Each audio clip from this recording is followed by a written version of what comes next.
Vamos a abrir nuestras escrituras en el capítulo 5 del Evangelio según San Juan. Vamos a leer desde el verso 1 hasta el verso 9. San Juan capítulo 5, desde el verso 1 hasta el verso 9. Dios nos quiere bendecir hoy. Este es el título de nuestro mensaje de este domingo. Dios nos quiere bendecir hoy. San Juan capítulo 5, desde el verso 1, dice, hermanos, la palabra del Señor. Después de estas cosas, había una fiesta de los judíos y subió Jesús a Jerusalén. Y hay en Jerusalén, cerca de la puerta de las ovejas, un estanque llamado en hebreo Betesda, el cual tiene 5 pórticos. En esto yacía una multitud de enfermos, ciegos, cojos y paralíticos que esperaban el movimiento del agua, porque un ángel descendía de tiempo en tiempo al estanque y agitaba el agua, y el que primero descendía al estanque después del movimiento del agua quedaba sano de cualquier enfermedad que tuviese. Y había allí un hombre que hacía 38 años que estaba enfermo. Cuando Jesús lo vio acostado y supo que llevaba ya mucho tiempo así, le dijo: ¿quieres ser sano? Señor, le respondió el enfermo, no tengo quien me meta en el estanque cuando se agita el agua, y entre tanto que yo voy, otro desciende antes que yo. Jesús le dijo: levántate, toma tu lecho y anda. Y al instante aquel hombre fue sanado y tomó su lecho y anduvo. Y era día de reposo aquel día. Pueden sentarse, hermanos.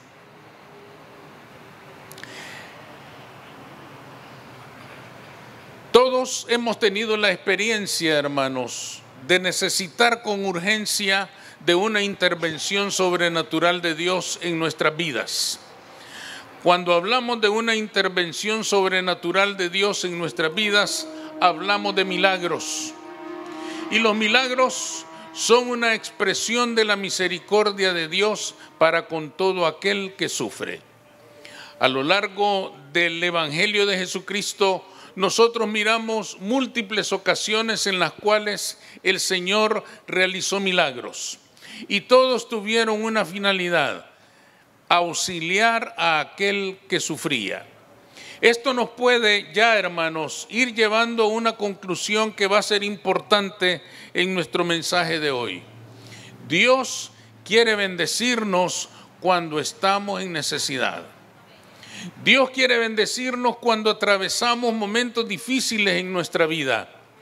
Pero desafortunadamente, hermanos, y por diferentes razones, muchos de nosotros pensamos que quizás no es el tiempo en que Dios nos quiere bendecir, que quizá este no es el día en que Dios quiere bendecirnos, que a lo mejor Dios sí nos quiere bendecir, pero no ahora. Este pasaje nos demuestra, hermanos, nos da al menos 2 o 3 razones que nosotros vamos a discutir en esta mañana y que nos demuestran que hoy es el día en que Dios nos quiere bendecir. Que no debemos dudar de que si estamos en necesidad, Dios nos quiere bendecir. Se trata entonces de que nosotros lo busquemos a Él y que permitamos que Él realice lo que debe realizar en nuestra vida para que salgamos victoriosos en medio de alguna dificultad. ¿De qué manera nos demuestra este pasaje que hoy es el día en que Dios nos quiere bendecir? En primer lugar, hermanos, porque este pasaje nos demuestra que Cristo está con el que sufre. Decimos esto, hermanos, porque si ustedes se fijan, en el verso 1 dice: después de estas cosas había una fiesta de los judíos. Y cada vez, hermanos, que los evangelios se refieren a una fiesta de los judíos, se refieren a la fiesta más importante del judaísmo, la Pascua. La Pascua era una fiesta, hermanos, tan magnífica, tan extraordinaria, tan ansiada por todo judío, que Jesús mismo fue a Jerusalén en esta ocasión para celebrar la Pascua. Era una tradición del judaísmo que todo judío debería celebrar por lo menos una vez en la vida una Pascua en Jerusalén. Jerusalén se abarrotaba de gente, llegaban judíos de diferentes partes del mundo, todos con un solo objetivo: celebrar la Pascua en Jerusalén. Celebrar aquella fiesta que era la más sagrada, la más importante, la más significativa, la fiesta más venerada por el pueblo judío. Sin embargo, hermanos, nosotros debemos de notar algo importante. Dice en el verso 2 que hay en Jerusalén, cerca de la puerta de las ovejas, un estanque que se llama Betesda. ¿Y saben qué significa Betesda? Ustedes lo pueden consultar en cualquier diccionario bíblico o en cualquier otra fuente. Significa casa de misericordia. Ese es el significado de Betesda. ¿Y cómo era Betesda? Ustedes pueden darse una idea de cómo sería este lugar. En primer lugar, hermanos, dice que estaba cerca de la puerta de las ovejas. Y la puerta de las ovejas, hermanos, era el lugar donde los criadores de ovejas, donde los pastores de ovejas iban a lavar a los animales después de que han caminado todo el día por diferentes lugares y en medio de toda la suciedad que naturalmente acompaña la crianza y el cuidado de estos animales. Quiere decir entonces, hermanos, que ese lugar donde ellos lavaban las ovejas sería un lugar muy sucio. No estamos pensando de un estanque, hermanos, con aguas cristalinas. No estamos pensando en un estanque agradable a la vista. Estamos pensando en un estanque con sus aguas bastante sucias, malolientes. Pero no solo eso. En aquel lugar, en Betesda, dice que había una multitud de enfermos. Y multitud no quiere decir 10, multitud no quiere decir 20, multitud no quiere decir ni siquiera 100, multitud es multitud. Un número incalculable de personas, y todos tenían una característica en común: ciegos, cojos y paralíticos. Es decir, personas que no se podían atender por sí mismos. Personas que no podían atender sus necesidades por sí mismos porque estaban postrados por diferentes enfermedades. A eso hay que sumarle que a los ciegos, cojos y paralíticos, todo mundo los abandonaba. Los abandonaba la familia, los abandonaban los amigos, los abandonaba incluso el judaísmo mismo, la religión de Israel. ¿Y por qué los abandonaban? Porque tenían la idea, mal interpretada por supuesto, de que aquellas enfermedades eran una maldición de Dios. Entonces, considerándolos a ellos malditos, nadie quería tener trato con estas personas. Nadie quería estar cerca de ellos.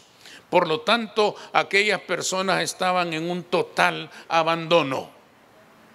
Sin embargo, hermanos, Jesús llega justamente ahí a Betesda, como lo hemos leído. Pregúntense ustedes, ¿quién no querría invitar a Jesús a su casa para celebrar la Pascua? Jesús era la celebridad en aquellos días. Jesús era el hombre que hacía milagros. Jesús era el hombre admirado. Jesús era el hombre de que todo el mundo quería oír y saber. Yo creo que muchas personas importantes, incluso en Jerusalén, lo invitarían a comer y a celebrar la fiesta, porque aquella fiesta de la Pascua no solo incluía los servicios religiosos, también incluía comida, bebida, música, canto, baile, celebración. En cada casa había fiesta. En cada casa, hermanos, las puertas estaban abiertas para celebrar aquella fiesta tan importante. Sin embargo, hermanos, Jesús no aceptó ninguna invitación. Ni siquiera se dirigió al templo, se dirigió a Betesda. Pregúntense ustedes, Si había llegado a celebrar la Pascua, ¿por qué no se fue directamente al templo para participar de todas las ceremonias que significaban la celebración de la Pascua? Él se dirige a Betesda. ¿Por qué se dirige a Betesda? Porque allí hay personas que necesitan un milagro. Porque allí hay personas que necesitan de su ministración. Porque allí habían personas que necesitaban urgentemente de que Él interviniera sobrenaturalmente para dar respuesta a su necesidad. Betesda realmente tiene el nombre bien puesto. Era una casa necesitada de misericordia. ¿Por qué es importante esto para nosotros? Porque la casa del Señor, hermanos, viene a ser nuestro Betesda. La comparación nos puede parecer a nosotros un poco grosera, pero pensémoslo bien. Ciertamente nuestra iglesia no es sucia ni maloliente, es hermosa, es cómoda, tenemos todas las facilidades. ¿En qué se parece entonces a esta Betesda? En que aunque nosotros estamos bien por fuera, por dentro podemos ser cojos, ciegos y paralíticos. Es decir, por dentro podemos estar postrados por diferentes situaciones, tristezas, temores, enojos, deseos de venganza y tantas otras emociones destructivas que pueden estar afectando nuestro corazón. Es aquí, hermanos, donde la casa del Señor se vuelve nuestro Betesda, porque nos puede encontrar caminando sobre nuestros pies con toda libertad y todavía con fuerza. Sin embargo, por dentro nos puede encontrar terriblemente postrados por diferentes tipos de dolencias. Dolencias del alma, dolencias donde ni la medicina científica ni ningún otro recurso nos puede ayudar. Molestias, dolencias, postraciones que solo pueden tener respuesta si Cristo nos sana. Esto nos afirma entonces una verdad que para nosotros es importante hoy. Hoy es el día del Señor, porque si nosotros estamos pasando una prueba, el Señor deja la fiesta en los cielos, porque en los cielos hay una fiesta permanente de adoración a Cristo. Y Él deja aquella fiesta, Él deja aquella celebración, Él abandona el canto de los ángeles que permanentemente le adoran y desciende a nuestra Betesda, porque aquí está su pueblo necesitado de su amor y de su misericordia. Hoy es el día en que el Señor nos quiere bendecir. Hoy es el día en que el Señor nos quiere bendecir.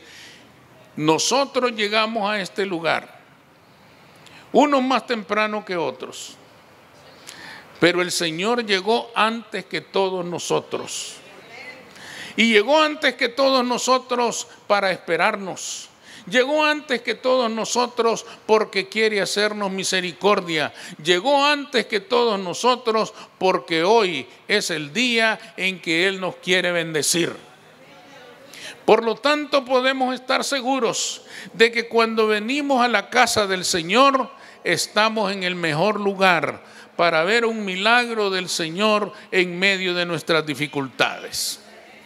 En segundo lugar, hermanos, podemos esperar que el Señor nos va a bendecir en este día, porque el Señor no tiene fecha ni calendario para bendecir a su pueblo. Al final del pasaje que hemos leído, hermanos, en el verso 8, Jesús le dice al paralítico: levántate, toma tu lecho y anda.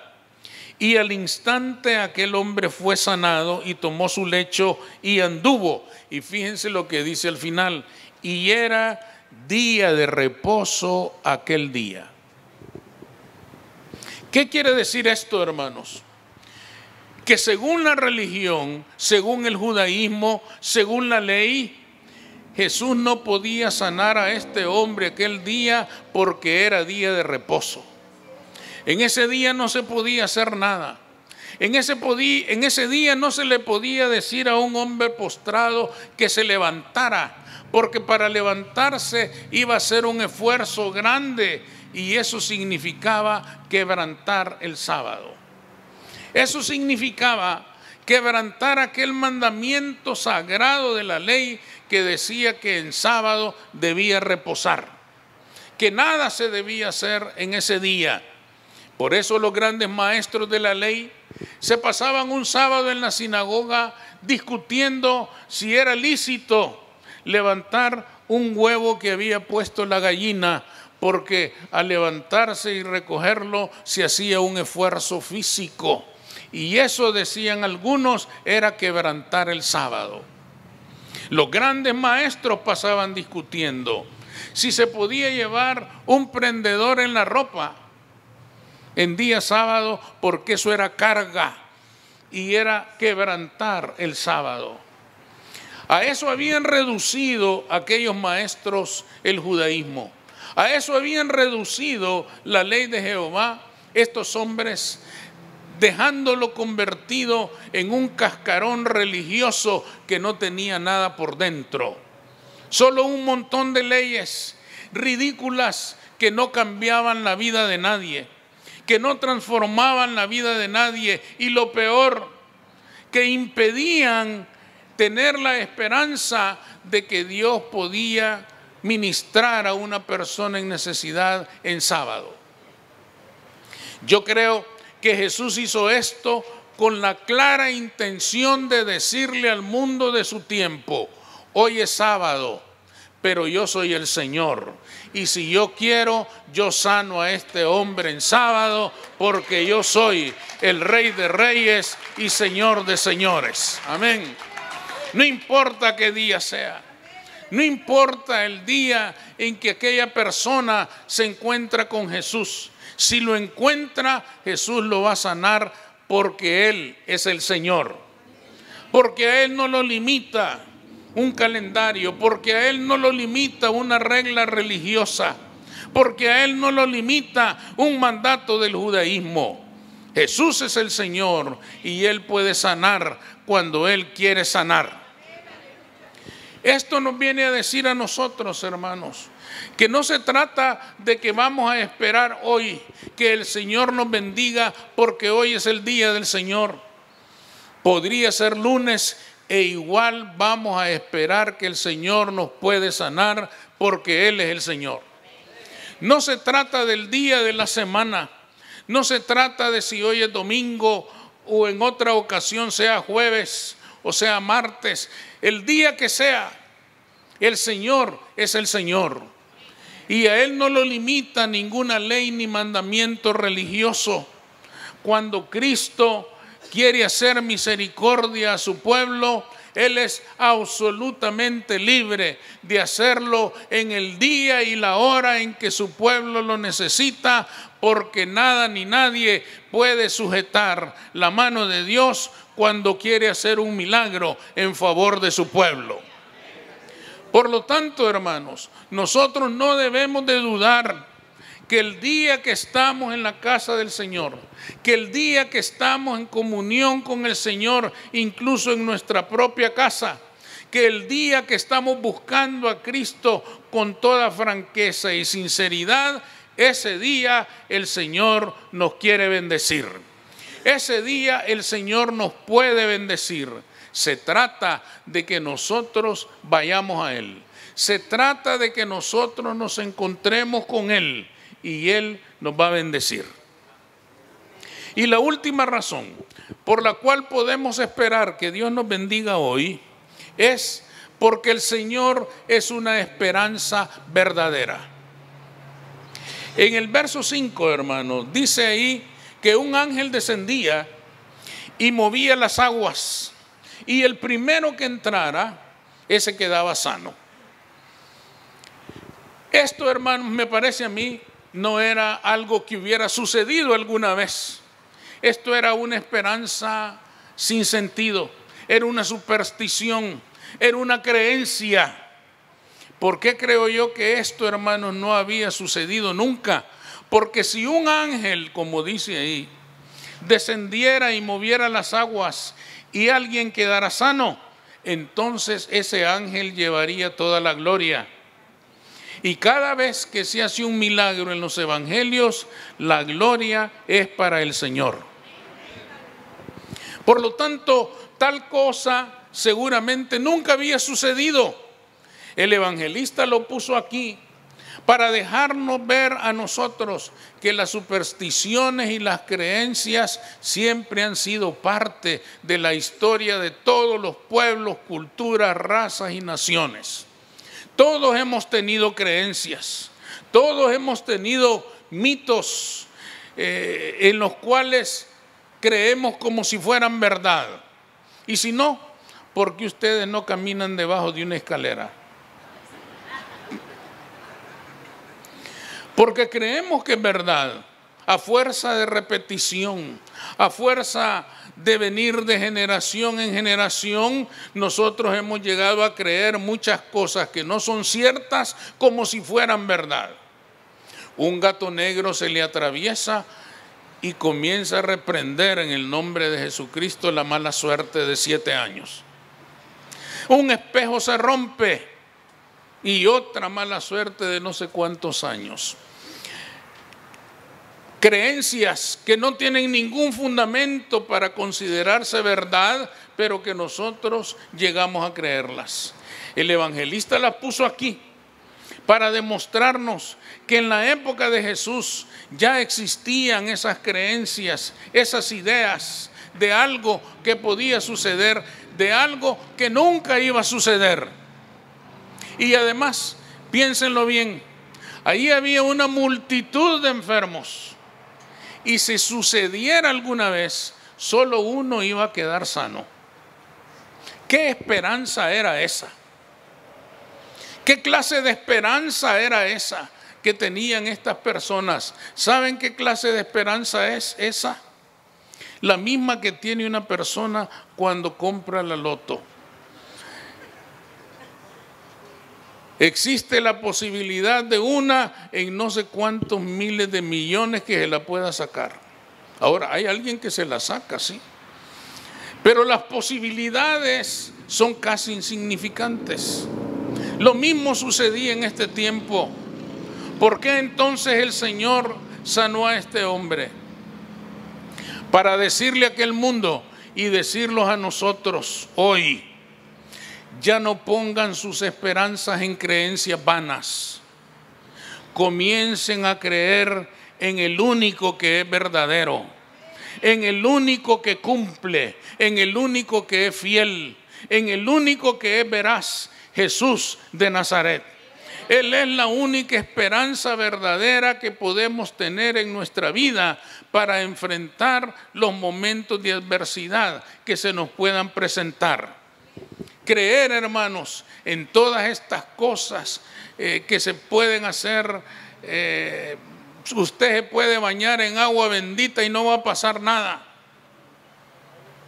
Pero si quiere realmente tener una respuesta de Dios, confiese que Jesucristo es el Señor y usted va a conocer el poder del Todopoderoso. Amén. Él es el camino, la verdad y la vida. No hay otra ruta. Si queremos realmente tener una esperanza verdadera en nuestra vida, no hay otro camino, no hay otra manera de tener una esperanza genuina, de creer en algo que sea realmente verdadero. Por lo tanto, hermanos, si nosotros queremos que Cristo nos bendiga, comencemos a creer en el que es fiel y verdadero.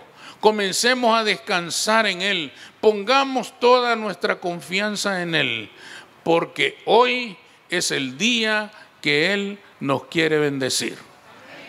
Vamos a orar.